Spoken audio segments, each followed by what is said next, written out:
Good morning, my self ध्रुव झा। आज हम लोग पढ़ेंगे, हम लोग का टॉपिक जो है वो है हमारी वन संपदा। देखिए, किसी क्षेत्र की प्राकृतिक वनस्पति में उसकी वन संपदा भी शामिल होती है।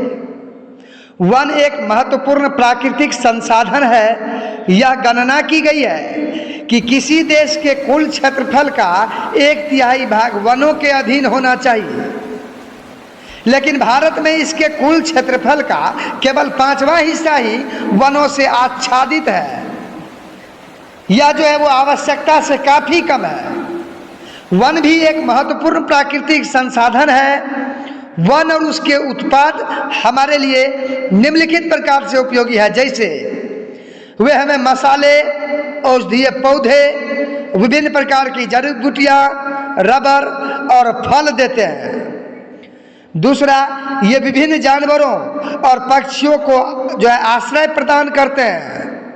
तीसरा, ये जो है इमारतों, फर्नीचर और उपकरणों के निर्माण के लिए कठोर लकड़ी प्रदान करते हैं। चौथा, ये हमें नरम लकड़ी प्रदान करते हैं जिनका उपयोग कागज और माचिस की तिल्ली जैसी चीजें बनाने के लिए इसका उपयोग किया जाता है। पांचवा, वन जो है वो मिट्टी के कटाव और बाढ़ को नियंत्रित करने में मदद करता है। छठा, जंगल जो है वो बादलों को भी आकर्षित करते हैं और वर्षा लाते हैं। सातवां, वन जो है वो हवा को शुद्ध करने और ग्लोबल वार्मिंग को रोकते हैं। इसी में हम बात करेंगे कि वनों के प्रकार कितने हैं। Type of forest. भारत में कई प्रकार के वन हैं। नंबर 1 सदाबहार वन, नंबर 2 पर्णपाती वन, नंबर 3 कांटेदार जंगल, नंबर 4 ज्वारीय वन, नंबर 5 पर्वतीय वन। सबसे पहले सदाबहार वन की बात करते हैं। सदाबहार वनों का दूसरा नाम उष्णकटिबंधीय वर्षा वन है। ये वन गर्म एवं आर्द्र क्षेत्रों में पाए जाते हैं। पश्चिमी घाट की ढलानों, हमारे देश के उत्तर पूर्वी भाग की पहाड़ियों और अंडमान और निकोबार द्वीप समूह में घने सदाबहार वन हैं। ये सभी स्थान गर्म हैं और बहुत अधिक वर्षा होती है। जैसा कि नाम से पता चलता है, इन वनों के पेड़ साल भर हरे रहते हैं। ये पेड़ ऊंचे होते हैं और शीर्ष पर छतरी के आकार का छात्र या आवरण होता है। इन वनों की लकड़ी बहुत कठोर होती है। महोगनी, शीशम और आबनूस सदाबहार पेड़ों की कुछ महत्वपूर्ण किस्म हैं। इन जंगलों में टर्न, क्लाइंबर्स और बांस की एक विशाल विविधता भी उगती है। दूसरा हो गया पर्णपाती वन। पर्णपाती वनों को लोकप्रिय रूप से मानसून वन कहा जाता है।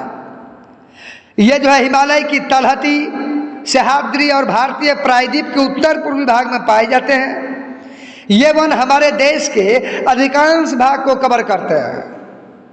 सदाबहार वनों के विपरीत इस वन के पेड़ साल में एक बार अपने पत्ते गिराते हैं। इसके अंतर्गत सागौन, साल, शीशम, चंदन, महुआ, सेमूल और बांस जो है इन वनों में पाए जाने वाले मुख्य पेड़ हैं। तीसरा हो गया कांटेदार जंगल। कांटेदार जंगल उन क्षेत्रों में उगते हैं जहां बहुत कम वर्षा होती है। ये राजस्थान, गुजरात और हरियाणा के रेगिस्तानी इलाकों में उगते हैं। ये पेड़ में ये जो है वनों में जो है सबसे लंबे वृक्ष होते हैं। एनीटस जो मिट्टी की गहराई तक जाते हैं। मोटी छाल, तेज कांटे या संशोधित पत्तियां और छोटी पत्तियां जो बदले में सतह से जो है पानी के नुकसान को रोकती है। ये पौधे और पेड़ लंबे समय तक पानी के बिना भी जीवित रह सकते हैं। बबूल, जंगली हथेलियां और काउकर थॉम जो है वो वनों के सबसे लोकप्रिय पेड़ हैं। इसी में बात करेंगे ज्वारीय वन की। ज्वारीय वन को जो है मैंग्रोव वन भी कहा जाता है। ये नदियों के डेल्टाओं और समुद्र जल में डूबे क्षेत्रों में पाए जाते हैं। ये जंगल मीठे और खारे पानी दोनों में जीवित रह सकते हैं। गंगा और ब्रह्मपुत्र का डेल्टा क्षेत्र जो है वो ऐसे वनों से भरा पड़ा है। यहाँ सुंदरी का पेड़ उगता है, इसकी लकड़ी का उपयोग नाव बनाने में किया जाता है। सुंदरवन का नाम सुंदरी वृक्ष के नाम पर रखा गया है। यह पेड़ मैंग्रोव परिवार का है। अगला जो है वो आता है पर्वतीय वन।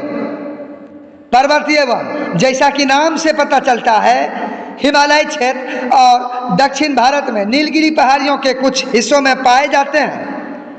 इनमें से कुछ वनों में शंकुधारी प्रजातियां पाई जाती है, जिनमें शंकु पाए जाते हैं। इन वनों में चीड़, देवदार, शाहबलूत और स्प्रूस के पेड़ पाए जाते हैं।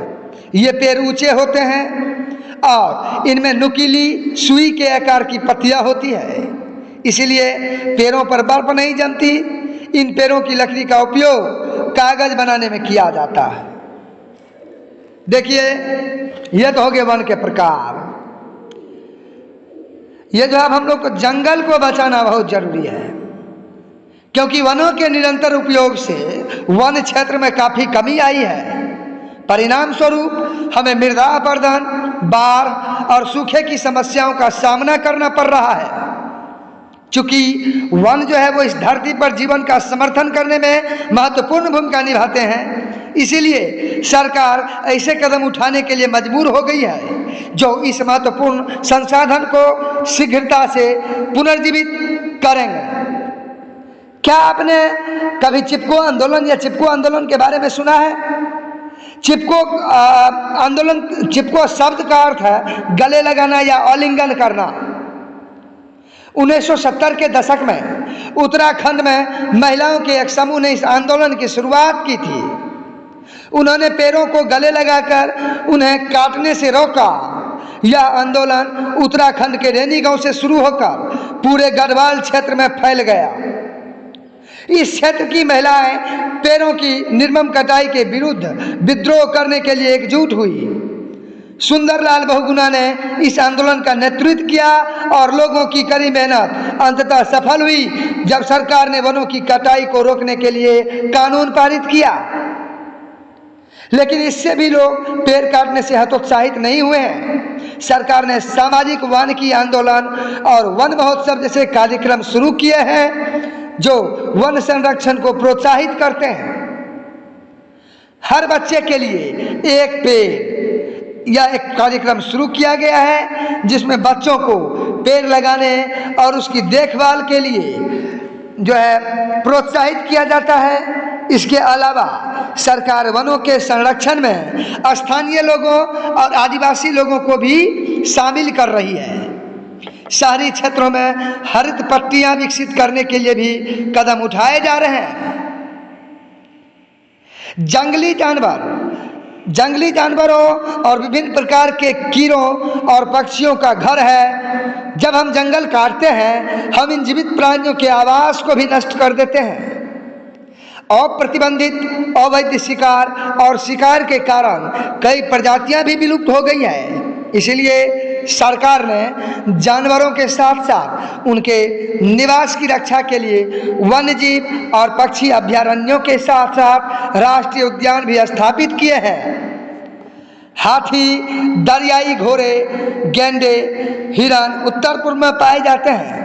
काजीरंगा और मानस राष्ट्रीय उद्यान इन सभी जानवरों का घर है। गेंडों को मारा गया। इस्तेमाल होने वाली कस्तूरी के लिए दवाइयों और कस्तूरी मृग को मार दिया गया। गुजरात के गिर जंगल एशियाई शेरों के घर हैं। रॉयल बंगाल टाइगर जो है वो सुंदरवन में पाया जाता है। रणथंभौर और जिम कॉर्बेट नेशनल पार्क भी बाघ अभ्यारण्य है। पर्णपाती वन जो है वो भालू, सुअर, जंगली भैंस और तेंदुए जैसे जानवरों का घर है। हमारे देश के विभिन्न हिस्सों में कोबरा और अजगर, मछली, कछुए और कछुआ जैसे पक्षी पाए जाते हैं। वन्य जीवों के संरक्षण के लिए राष्ट्रीय उद्यानों और वन्य जीव अभयारण्यों की स्थापना के साथ साथ कानून भी बनाए गए हैं। कई लुप्त प्राय प्रजातियों आज केवल सरकार द्वारा बनाए गए आवास के कारण जीवित हैं। चलिए अब जो है इसमें हम लोगों को जो है अभी पेड़ पौधों को बचाने की आवश्यकता है, ज़्यादा से ज़्यादा पेड़ लगाने की आवश्यकता है, कटाई को रोकें, चाहे वो आपके आसपास हो रही गतिविधि हो उस गतिविधि को रोकें, वैसी सभी गतिविधियों को रोकें जो हमारे इस पेड़ को लुप्त करवा रहे हैं। चलिए आज के पार्ट में इतना ही, मिलते हैं अगले पार्ट में, तब तक के लिए मैं ध्रुव झा अपनी वाणी को विराम देता हूँ। जय हिंद।